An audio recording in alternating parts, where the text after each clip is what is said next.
తనకు జరిగిన యాక్సిడెంట్ ద్వారా ప్రతాప్ నిజస్వరూపం తెలుసుకున్న మహాలక్ష్మిని బ్రతికించుకున్న చక్రిని యాక్సెప్ట్ చేసిన మహాలక్ష్మి. అసలు ఇదంతా ఎలా జరిగిందో వీడియో ద్వారా చూసేద్దాం. లైక్ చేయడం, షేర్ చేయడం మాత్రం మర్చిపోకండి.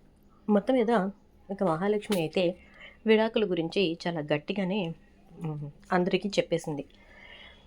మేమిద్దరం పెళ్లి చేసుకోలేదు, నా ఇద్దరిది నిజమైన పెళ్లి కాదు, పోలీసులు కేవలం ఆపద్ధర్మానికి పెళ్లి చేశారు అని చెప్పడంతో ఇక ఇంట్లో నారాయణ అంటే ఇప్పుడు నువ్వు ఉండవా అమ్మా అని అడుగుతాడు.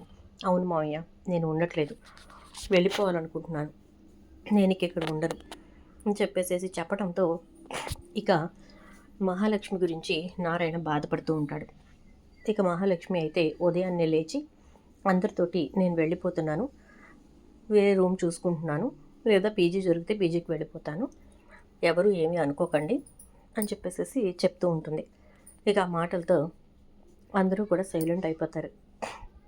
ఈలోపు కన్నా అయితే, వదిన నువ్వు చెప్తుంది నిజమా, నిజంగానే మమ్మల్ని అందరినీ వదిలేసి వెళ్ళిపోతావా అని అంటూ ఉంటే, అవునరా కన్నా, ఏమీ అనుకోకు, ఎందుకంటే నాకు నా గోల్స్ ఉన్నాయి, నేను వాటిని రీచ్ అవ్వాలంటే కొంచెం కష్టపడాలి, ఇక్కడ ఈ ఎన్విరాన్మెంట్లో నేను కష్టపడినా నేను కొట్టాల్సింది కొట్టలేను, కాబట్టి దయచేసి ఏమనుకోకరా కన్నా ప్లీజ్ అని అంటుంది. సరే వదిన అంటాడు కన్నా.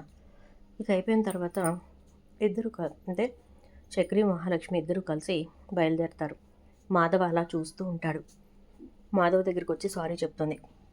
ఇక బయటకు వచ్చిన తర్వాత నారాయణ, సరేనమ్మా ఒక పని చెయ్యి, నీ మెళ్ళో వాడు కట్టిన తాళి ఉంది కదా అది తీసిచ్చేసేయి, ఎందుకంటే నీకు ఈ జీవితమే వద్దనుకున్నప్పుడు అది నీ మెళ్ళో అడ్డుగానే ఉంటుంది కదా, తీసిచ్చేసేయి అని అనగానే మహాలక్ష్మి కొంచెం ఆలోచనలో పడుతుంది. అంటే మావయ్య అది తీయకూడదు కదా అంటుంది. ఎందుకు తీయకూడదమ్మా అంటాడు నారాయణ.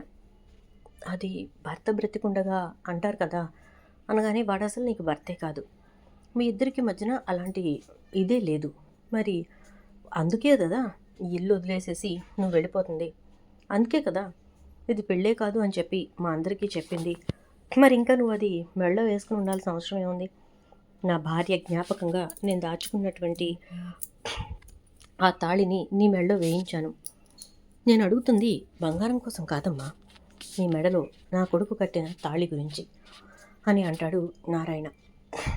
మహాలక్ష్మి సరే అయితే ఇదిగోండి అని చెప్పి తీసి ఇవ్వబోతూ ఉంటే, మాధవ వద్దమ్మా, అది నీ మెడలో ఉండని, అది నీకు సెక్యూరిటీగా ఉంటుంది, ఏ రోజైతే నువ్వు అనుకున్న గోల్స్ రీచ్ అవుతావో, ఏ రోజైతే నువ్వు అనుకున్న ఉన్నత శిఖరాలకి ఎదగగలుగుతావో, ఆ రోజున నువ్వే వచ్చి అది నా చేతిలో పెట్టు, నేను తీసుకొని మా అమ్మ గుర్తుగా దాచుకుంటాను, అప్పుడు మీ ఇంటికి వెళ్ళు, మీ నాన్న పిలకవాడిని కాకుండా మంచి సంబంధం చూసి పెళ్లి చేస్తాడు, సరేనా అంటూ ఉంటే, నారాయణ ఏం మాట్లాడుతున్నావురా అంటాడు. నాన్న ఊరుకో, ఇప్పుడు ఆ పిల్ల బయటకు వెళ్ళి ఒంటరిగా బ్రతకాలి, అలాంటప్పుడు మెడలో తాళి అనేది తనకి ఒక రక్షణ కవచంలా ఉంటుంది, ఎవడు అమ్మాయి వంక కన్నెత్తి చూడ్డు, పన్నెత్తి మాట్లాడ్డు అని అంటాడు. ఇక మాధవ్ అయితే నారాయణ ఏమీ మాట్లాడు, సైలెంట్ అయిపోతాడు. ఈలోపు చక్రి, అన్నయ్య నువ్వు కూడా మహాలక్ష్మికి అలా చెప్తావు ఏంటి అంటే, చాలే చక్రి, ఇప్పటి వరకు నువ్వు చేసింది చాలురా, ఎందుకు ఇప్పటికి మహాలక్ష్మి పడుతున్న బాధలు చాలు, మహాలక్ష్మి ఇప్పటికి అనుభవిస్తుంది చాలు, ఇంకా కొత్తగా ఏం తీసుకురాకు, తన జీవితాన్ని తను వెళ్ళనివ్వు అని అంటాడు. థ్యాంక్స్ పెద్ది, అర్థం చేసుకున్నందుకు అంటూ మహాలక్ష్మి అక్కడి నుంచి కదిలిపోతుంది. చక్రితో పాటు మహాలక్ష్మి బయటికి వెళ్తుంది. బస్ స్టాండ్ దాకా వెళ్తారు. ఇక్కడి నుంచి మీరు వెళ్ళిపోండి, నేను వెళ్తాను అంటుంది. అదేంటండి అలా అంటారేంటి అని చక్రి అంటే, ఇప్పుడు నేను ఎక్కడుంటున్నానో ఏంటో మీకు తెలిస్తే అనవసరంగా లేనిపోని ఇబ్బంది ఎందుకండి అని అనగానే, ఇక దాంతో ఇక చక్రి సరేనండి వెళ్తాను అంటూ బస్ స్టాండ్ నుంచి కదిలిపోతాడు. ఇక అలా కదిలిపోయి చక్రి దూరంగా నించుని చూస్తూ ఉంటాడు. ఈలోపు మహాలక్ష్మి ఒక బస్ ఎక్కుతుంది. ఆ బస్ కాస్త దూరం వెళ్ళే వరకు చక్రి నిలబడి చూస్తూనే ఉంటాడు. ఇక ఆ బస్సు వెళ్ళిపోయిన తర్వాత సైలెంట్గా చక్రి ఇంటికి వస్తాడు. మాధవ, ఏరా ఏమీ మారలేదా ఒపీనియన్ అంటే, లేదన్నయ్య వెళ్ళిపోయింది అని అంటాడు. అలా ఎలా వదిలేసావురా అని చెప్పని అడిగితే, ఏం చేద్దాం చెప్పు, తను వెళ్ళిపోవాల్సిందే అన్నప్పుడు మనం ఏం చేయలేం కదా. రావాల్సిందే అంది, వచ్చింది. ఉండాల్సిందే అంది, ఉంది. వెళ్ళాల్సిందే అంది, వెళ్ళిపోయింది. అంతే అన్నయ్య అని చెప్పని అంటాడు. దాంతో ఇక మాధవ కాస్త బాధపడుతూనే, సరే కానివ్వండి, మళ్ళీ మన జీవితాలు మొదటికొచ్చాయి. మనమే లేవాలి, మనమే ఇల్లు ఉడ్చుకోవాలి, మనమే పూజ చేసుకోవాలి. నాన్న ఇక రోజు లారీలు, కార్లు, స్కూటర్లు వేసి ఇంటి ముందు అంటాడు. నారాయణ కూడా కళ్ళలో నీళ్లు తిరుగుతూ ఉండగా అక్కడి నుంచి కదిలిపోతాడు. ఇక వెళ్ళిపోయిన తర్వాత మహాలక్ష్మి అక్కడి నుంచి బయలుదేరి వేరే చోటికి వెళ్ళి అక్కడ బస్ దిగుతుంది. అలా దిగి మహాలక్ష్మి తను మాట్లాడిన ఏజెంట్ని కలవడానికి, అంటే రెంటల్ ఏజెంట్ని కలవడానికి వెళ్తూ ఉండగా ఒక కారు వచ్చి మహాలక్ష్మికి యాక్సిడెంట్ చేస్తుంది. దాంతో మహాలక్ష్మి తలకి దెబ్బ తగిలి స్పృహ తప్పి పడిపోతుంది. చుట్టుపక్కల అందరూ వస్తారు. ఎవరి అమ్మాయి లగేజ్తో పాటు దిగింది, అరే 2 అడుగులు వేసిందో లేదో ఇంతలోకే కారు వచ్చి ఎంత పెద్ద యాక్సిడెంట్ చేసింది అని చెప్పేసి అనుకుంటూ ఉంటే పక్కన మహాలక్ష్మి ఫోన్ మోగుతూ ఉంటుంది. ఆ ఫోన్ ఎవరో కాదు, చక్రి. చుట్టుపక్కల వాళ్ళంతా కూడా ముందు అమ్మాయిని పక్కకు తీయండి అని చెప్పి బస్ స్టాండ్లో పడుకోబెడతారు. మహాలక్ష్మికి స్పృహ ఉండదు, తల నుంచి రక్తం కారిపోతూ ఉంటుంది. ఈలోపు ఫోన్ లిఫ్ట్ చేస్తారు అక్కడ ఉన్నవాళ్ళు. హలో అని చెప్పని చక్రి అంటూ, ఏమండి మహాలక్ష్మి గారు అని అంటాడు. బాబు ఎవరో మీరు మాకు తెలియదు, కానీ ఈ అమ్మాయికి యాక్సిడెంట్ అయింది, తలకి బాగా దెబ్బ తగిలి గాయమయ్యి రక్తం వస్తుంది, స్పృహలో లేదు, ఫోన్ మోగుతుంటే మేము లిఫ్ట్ చేసాం అని అంటే, ఎక్కడా అని చెప్పి చక్రి అడుగుతాడు. ఇక వాళ్ళు స్టాప్ చెప్పేసరికి, కొంచెం అక్కడే ఉండండి, నేను ఒక్క పావు గంటలో అక్కడికి వచ్చేస్తాను అని చెప్పని మాధవకి ఇంకా కేశవ కన్నా కూడా విషయం చెప్పేసరికి ఇక నారాయణమి ఇంట్లో ఉండడు, మందు తాగడానికి వెళ్ళిపోతాడు కోడలు వెళ్ళిపోయిందనే బాధతో. ఇక నలుగురు కలిసి కారులో బయలుదేరతారు. అక్కడికి వెళ్ళేసరికి మహాలక్ష్మికి స్పృహ ఉండదు, తలకి మాత్రం ఫస్ట్ ఎయిడ్ చేసి ఉంచుతారు. ఇక మహాలక్ష్మిని తీసుకొని గబగబా హాస్పిటల్కి వెళ్తాడు. ఇక చక్రి మాధవ వీళ్ళంతా కూడా హాస్పిటల్లో జాయిన్ చేస్తారు. తలకు తగిలిన గాయం చాలా పెద్దది అవటం, రక్తం కూడా చాలా పోవడంతో డాక్టర్స్ అయితే బ్లడ్ ఎక్కించాలి అని చెప్పి చెప్తారు. ఇంకా రక్తం ఎక్కించాల్సిన పరిస్థితి వచ్చినప్పుడు గ్రూప్ అయితే చెక్ చేస్తారు. అలా గ్రూప్ చెక్ చేసిన తర్వాత అది చాలా రేర్ గ్రూప్ అని, మేబీ వాళ్ళ పేరెంట్స్తో కానీ వాళ్ళ బ్లడ్ రిలేటివ్స్తో కానీ ఈ గ్రూప్ కలుస్తుందని చెప్పి డాక్టర్స్ చెప్పడంతో ఇక చక్రి అయితే వాళ్ళ నాన్నకి, అంటే ప్రతాప్కి ఫోన్ చేస్తాడు. ఫోన్ చేసేసరికి, ఎవరు అంటాడు ప్రతాప్. నా పేరు చక్రి అండి అని చెప్పనంటూ, మహాలక్ష్మి గారి గురించి మాట్లాడటానికి చేశాను అనగానే, మహాలక్ష్మి ఎవరూ లేరు ఇక్కడ, అది చచ్చిపోయింది అని అంటాడు. ఇప్పుడు ఇక్కడ చావు బతుకుల మధ్యనే ఉందండి, తనకి అర్జెంటుగా రక్తం కావాలి అని చెప్పని మాట్లాడుతూ ఉంటే, రక్తం కావాలా, రక్తం పంచి కన్నవాళ్ళనే, రక్తం పంచి కన్నవాళ్ళనే కాలదని వెళ్ళిపోయింది అది. ఇప్పుడు అది బ్రతకడానికి మళ్ళీ రక్తం ఇచ్చి మేము గుండెల మీద తన్నించుకోవాలా? చాలు, బ్రతికితే బ్రతకని, చస్తే చావని, మాకు అనవసరం, దయచేసి మాకు ఫోన్స్ చేయకు, అర్థమైందా అని చెప్పేసి ఫోన్ పెట్టేస్తాడు. ఈలోపు హారికకి ఫోన్ చేస్తాడు చక్రి అయితే. మహాలక్ష్మి ఫోన్లోంచే చేస్తాడు. హారిక ఫోన్ లిఫ్ట్ చేస్తుంది. హలో అని అనగానే, ఏమండి మీరు మహాలక్ష్మి గారు వదినే కదండి, దయచేసి ఎలాగైనా ఒప్పించి ఆయన్ని పంపించండి, ఆ బ్లడ్ గ్రూపు అయితే వాళ్ళ అమ్మోళ్ళకో నాన్నోళ్ళకో ఎవరికో ఉంటుంది అంటున్నారండి అని అంటే, అవును మహాలక్ష్మి ఇది చాలా రేర్ గ్రూప్, తంది కేవలం మా మావయ్య గారితో మాత్రమే మ్యాచ్ అవుతుంది, వాళ్ళ అన్నయ్యతో కూడా మ్యాచ్ కాదు, కానీ ఇప్పుడు మా మావయ్య గారు అస్సలు ఇవ్వడానికి ఒప్పుకోవట్లేదు అని చెప్పని అంటూ ఉంటే, అవునండి అదే కదా చెప్తున్నాను, దయచేసి ఒక్కసారి అడగండి, ఏమీ అనుకోకండి అంటే, ఇప్పుడు మేము మాట్లాడిన ఉపయోగం లేదు చక్రి, ఆయన మా మాట వినిపించుకోరు, ఇప్పుడు మేము మాట్లాడిన దగ్గర నుంచి మేము విరోధులం అవుతాం చక్రి, వదిలేసే ప్లీజ్, నువ్వు వేరే ఎక్కడైనా ట్రై చేయి అని అంటూ ఉంటే, ఇక ఆ బ్లడ్ గ్రూప్ ఉన్నవాళ్ళు ఎవరైనా ఉన్నారా అని చాలా ట్రై చేస్తాడు ఇక చక్రి అయితే. కానీ డోనర్స్ ఎవరు దొరకట్లేదని చెప్పి బ్లడ్ బ్యాంక్ వాళ్ళు చెప్తూ ఉంటారు. ఇక ఒక్కసారి మీరందరూ బ్లడ్ టెస్ట్ ఎందుకు చేయించుకోకూడదు అని బ్లడ్ బ్యాంక్ వాళ్ళు సజెషన్ ఇవ్వడంతో వీళ్ళంతా కూడా చేయించుకుంటారు. బ్లడ్ శాంపిల్స్ ఇచ్చి బ్లడ్ టెస్టులు చేయించుకుంటారు. ఈలోపు గాయత్రికి కూడా విషయం తెలిసి గాయత్రి కూడా హాస్పిటల్కి వచ్చి బ్లడ్ టెస్ట్కి బ్లడ్ ఇస్తుంది. ఇక అందరిలోకి చక్రి బ్లడ్ మాత్రమే మ్యాచ్ అవుతుంది. ఒకసారిగా అందరూ ఆశ్చర్యపోతారు. ఇదేంట్రా నీ బ్లడ్ మాత్రం మ్యాచ్ అయింది, దేవుడు మీ ఇద్దరికి రాసి పెట్టాడురా బాబు అని చెప్పని అంటారు. ఇక ఈలోపు డాక్టర్స్ అయితే కానీ మీ ఒక్కరే ఇవ్వాలి అంటే కష్టం, అంటే ఫస్ట్ అయితే ఎంత అవసరం అయితే అంత తీసుకోండి సార్, ఇబ్బంది లేదు అని చెప్పి చక్రి అంటాడు. ఇక అప్పటికే మహాలక్ష్మికి స్పృహ వస్తుంది. నర్స్ అయితే మీ పేరెంట్స్ ఏం పేరెంట్స్ అండి, మీరు చావు బతుకుల మధ్య ఉన్నారు అని చెప్పి మీకు బ్లడ్ ఎక్కించాలి అంటే అది చస్తే చావని అని చెప్పని అంటారు. అనగానే నాది రేర్ గ్రూప్ కదా, మా నాన్నది నాది మాత్రమే మ్యాచ్ అవుతుంది, ఇప్పుడు బ్లడ్ కోసం ఎక్కడెక్కడ వెతుకుతున్నారు, అసలు ముందు నన్ను ఎవరు ఇక్కడ జాయిన్ చేశారు అని చెప్పని అడిగేసరికి ఇంకప్పుడు అదే చక్రి అంట ఆ అబ్బాయే మీకు ఇప్పుడు రక్తం ఇస్తున్నాడు, ఆ అబ్బాయిది మీది మ్యాచ్ అయింది, మిమ్మల్ని వాళ్ళే తీసుకొచ్చారు అని చెప్పని అంటూ ఉంటే అవునా అని మహాలక్ష్మి లేచి కూర్చుంటుంది. ఈలోపు ఇక మాధవ్ వాళ్ళందరూ వస్తారు.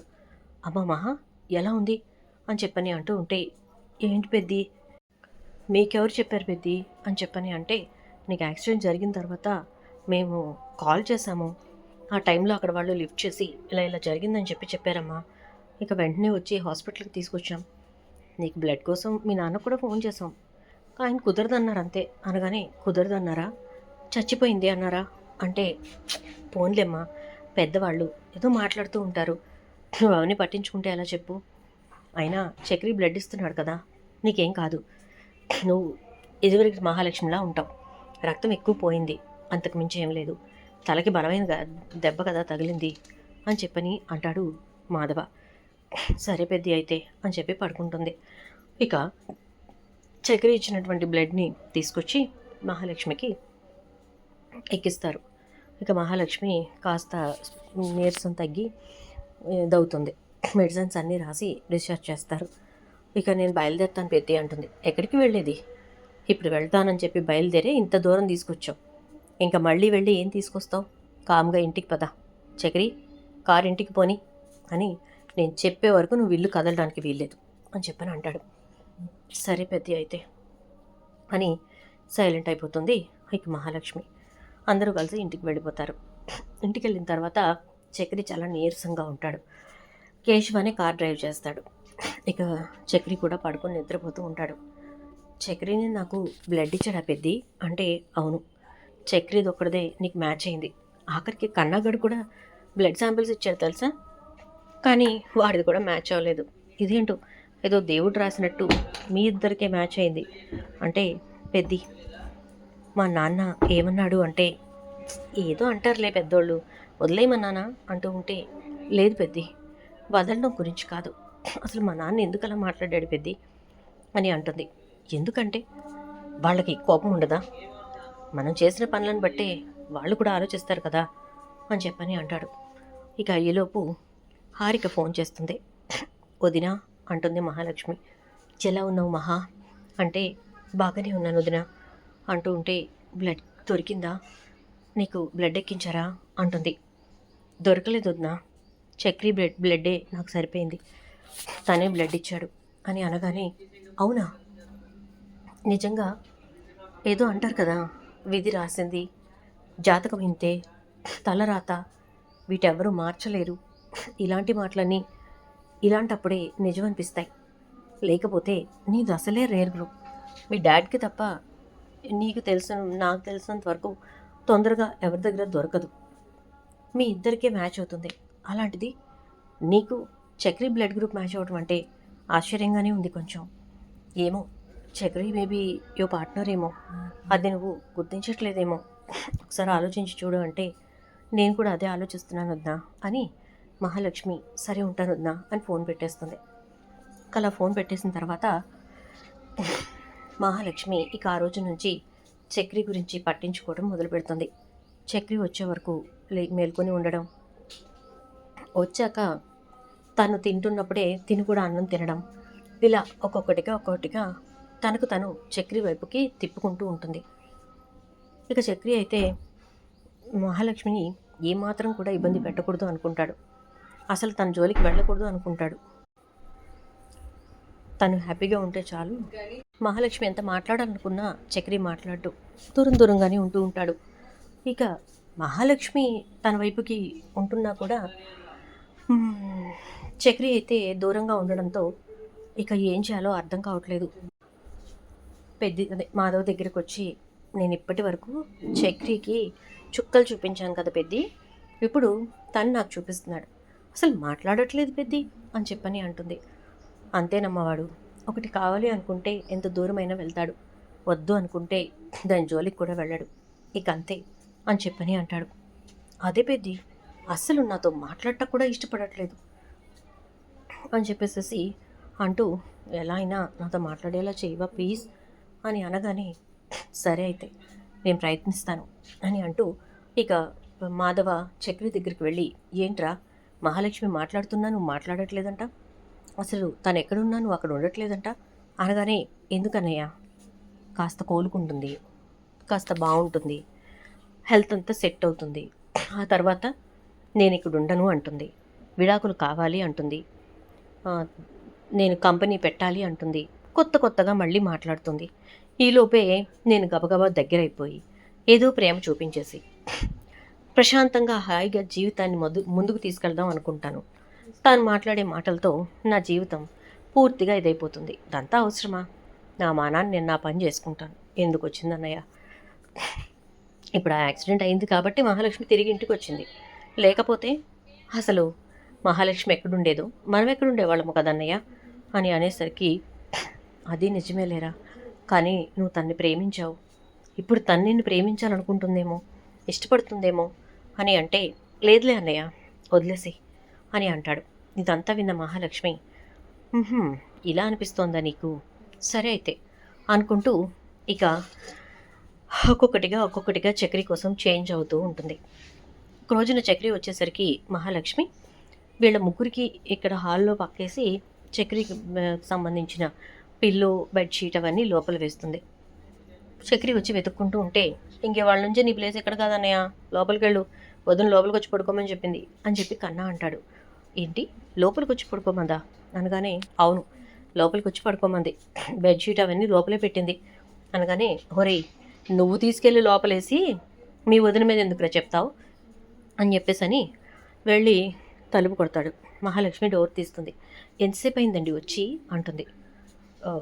ఇప్పుడే వచ్చానండి అనగానే, పదండి భోజనం పెడతాను అంటుంది. నేను తినేసానండి అంటాడు. అదేంటి, ఇంట్లో వంట చేసి ఉంటుంది కదా అంటే, నేను ఇంటికి వచ్చి అన్నం తిని ఇప్పుడు పడుకోవడం కోసం అని చెప్పి నా బెడ్షీట్స్ వెతుకుతుంటే అవి మీ రూమ్లో ఉన్నాయని చెప్పారు, అందుకోసమే తీసుకుందామని డోర్ కొట్టాను అంటే, అవును నా రూమ్లో ఉన్నాయంటే నేను ఇక్కడ వేశానంటే మీరు ఇక్కడ పడుకోమని కదా అర్థం అనగానే, ఎందుకండి ఈరోజు పడుకోమంటారు, రేపు బయటికి పొమ్మంటారు, అవసరమా నాకు, నా మానాన్ని నేను ఉంటానండి బాబు, దయచేసి వదిలేయండి అంటూ లోపలికి వెళ్ళి బెడ్షీట్స్ తీసుకుని బయటకు రాబోతుంటే మహాలక్ష్మి డోర్ లాక్ చేస్తుంది. ఏంటి ఫోర్స్ కొడుతున్నావు అనగానే, నేనేం ఫోర్స్ కొట్టట్లేదండి అంటూ ఉంటాడు చక్రి. అయితే మరి లేకపోతే ఏంటిది, నేను అన్ని మెట్లు కిందకి దిగి వచ్చానని నువ్వు మెట్లెక్కి కూర్చుంటున్నావా అని అనేసరికి, లేదండి రేపటి రోజున మీ మనసు మారి మీరు మళ్ళీ వెళ్ళిపోవాలనుకున్నప్పుడు ఈ జీవితం, ఇప్పుడు మీరు కోరుకుంటున్న ఈ జీవితం మీకు అడ్డు కాకూడదు. ఇప్పుడు మీరు నన్ను కోరుకుంటున్నారు, రేపటి రోజున మీ మనసు మీ ఉద్యోగాన్ని, మీ గోల్స్ని కోరుకుంటుంది, అప్పుడేం చేస్తారు, మళ్ళీ నన్ను వదిలేసి వెళ్ళిపోతారు, అంతే కదా, ఎందుకండి ఇదంతా, వదిలేయండి అని చెప్పని అంటాడు చక్రి. దాంతో ఇక ఒక్కసారిగా మహాలక్ష్మి నోరు మూసుకొని పడుకో, నేనేమి ఎక్కడికి వెళ్ళను అని అంటూ డోర్ లాక్ చేస్తుంది. చక్రి అయితే గదిలో ఓ మూలన అలా కూర్చుని ఉంటాడు, కానీ నిద్ర కూడా పోడు. ఇక మహాలక్ష్మి చక్రిని తన వైపుకు తిప్పుకునే ప్రయత్నాలు మొదలు పెడుతుంది. చూద్దాం ఏం జరుగుతుందో. వీడియో నచ్చితే లైక్ అయితే చేసి వీడియోని షేర్ చేసేయండి. ఛానల్ సబ్స్క్రైబ్ చేసుకోవడంతో పాటు పక్కనే ఉన్నటువంటి బెల్ ఐకాన్లో ఆల్ ట్యాప్ చేయడం మాత్రం అస్సలు మర్చిపోకండి. అండ్ వీడియోని లైక్ చేయడంతో పాటు షేర్ చేయడం మాత్రం మర్చిపోకండి ఫ్రెండ్స్. Thank you.